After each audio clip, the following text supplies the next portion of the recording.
বিশ্বের ১৮০ কোটিরও বেশি মুসলিম একই কিবলামুখী হয়ে নামাজ পড়েন, একই কালিমা পড়েন, আবার একই নবীকে ভালোবাসেন। তবুও তাদের মধ্যে রয়েছে এক গভীর বিভাজন, যার শিকড় প্রথিত আছে ১৪০০ বছর আগের একটি বিকেলে। একজন মানুষের মৃত্যু পাল্টে দিয়েছিল পৃথিবীর ইতিহাস। ৬৩২ খ্রিস্টাব্দ হযরত মুহাম্মদ সাল্লাল্লাহু আলাইহি সাল্লাম শেষ নিঃশ্বাস ত্যাগ করলেন। সঙ্গে সঙ্গেই একটা অমীমাংসিত প্রশ্ন উঠল, এখন কে নেতৃত্ব দিবেন এই নবজাত মুসলিম সম্প্রদায়কে? বিশ্ববিদ্যালয় ইসলামিক ইতিহাস বিশেষজ্ঞ অধ্যাপক করিম মনসুরের মতে, নবী কোনো স্পষ্ট উত্তরাধিকারী মনোনীত করে যাননি। অন্তত সুন্নিরা তাই বিশ্বাস করেন।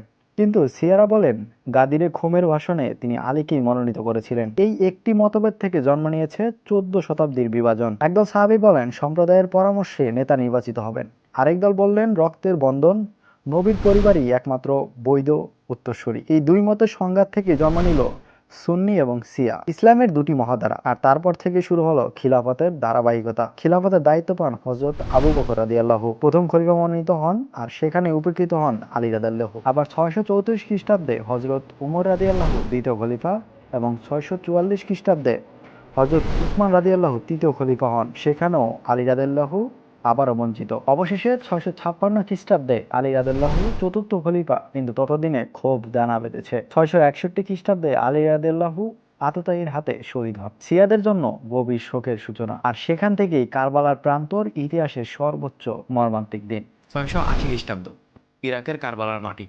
এই দিনটি শুধু যুদ্ধের দিন, এটি শিয়া মুসলিমদের আত্মার সবচেয়ে ক্ষতের দিন। আলী রাদিয়াল্লাহুর পুত্র হযরত হুসাইন রাদিয়াল্লাহু উমাইয়া খলিফা ইয়াজিদের অন্যায় শাসনের বিরুদ্ধে রুখে দাঁড়ালেন। তেহরান বিশ্ববিদ্যালয়ের শিয়া ধর্মতত্ত্ব গবেষক ডক্টর ফারিদা হাইদির মতে, মাত্র ৭২ জন সঙ্গী নিয়েই হুসাইন রাদিয়াল্লাহু হাজার হাজার সৈন্যের মুখোমুখি হয়েছিলেন। এটি কোনো সামরিক অভিযান ছিল না, এটি ছিল একটি নৈতিক অবস্থান।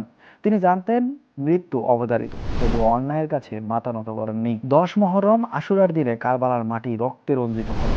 হুসাইন রাদিয়াল্লাহু এবং তার পরিবারের অধিকাংশ সদস্য শহীদ হলেন। নারী ও শিশুদের বন্দী করে দামেস্কে নিয়ে যাওয়া হলো।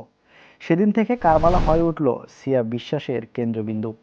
প্রতিটি শিয়া মুসলিমদের হৃদয়ে এক চিরন্তন শোকের দিন। প্রতি বছর আশুরার দিনে কোটি কোটি শিয়া মুসলিম কারবালায় সমবেত হন। এই শোক শুধু অতীতের নয়, এটি তাদের বর্তমানের পরিচয়ের অংশ।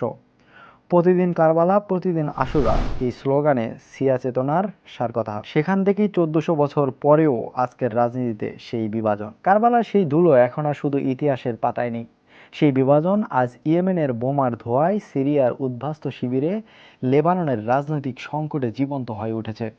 সৌদি আরব ও ইরান, সুন্নি ও শিয়া, বিশ্বের দুই পরাশক্তি আজ মধ্যপ্রাচ্যে আধিপত্য লড়াইয়ে মুখোমুখি। লন্ডন স্কুল অব ইকোনমিক্সের মধ্যপ্রাচ্য রাজনীতি বিশেষজ্ঞ অধ্যাপক লায়লা আহমেদের মতে, এই দ্বন্দ্বকে শুধু ধর্মীয় বলা সঠিক নয়, এটি একটি ভূরাজনৈতিক প্রতিযোগিতা, যেখানে ধর্মীয় পরিচয় অস্ত্র হিসেবে ব্যবহার হচ্ছে। তেল, ক্ষমতা এবং আঞ্চলিক আধিপত্য, এই তিনটি বিষয় মূলত এই সংঘাতকে টিকিয়ে রাখছে। তাহলে কি বিভাজনের উপরেও কোনো সেতু আছে? প্রতি বছর মক্কায় হজের সময় একটি দৃশ্য দেখা যায়, যেখানে সুন্নি, শিয়া, কুর্দি, আরব, পার্সি সবাই মিলে একই ছাদের নিচে সেজদায় পড়েন। সেই মুহূর্তে বিভাজনের দেয়াল যেন মুছে যায়। প্রশ্ন হলো, ওই ঐক্যের মুহূর্তে কি শুধুই হজের মাঠেই সীমাবদ্ধ থাকবে, নাকি একদিন রাজনীতির মাঠও এই সেতু তৈরি হবে? ১৪০০ বছর আগের একটি প্রশ্ন থেকেই শুরু হয়েছিল এই বিভাজন। সেই প্রশ্নের উত্তর আজও মেলেনি, কিন্তু ইতিহাস বলে মানুষ যখন সত্যি চায়, দেয়ালও ভেঙে পড়ে।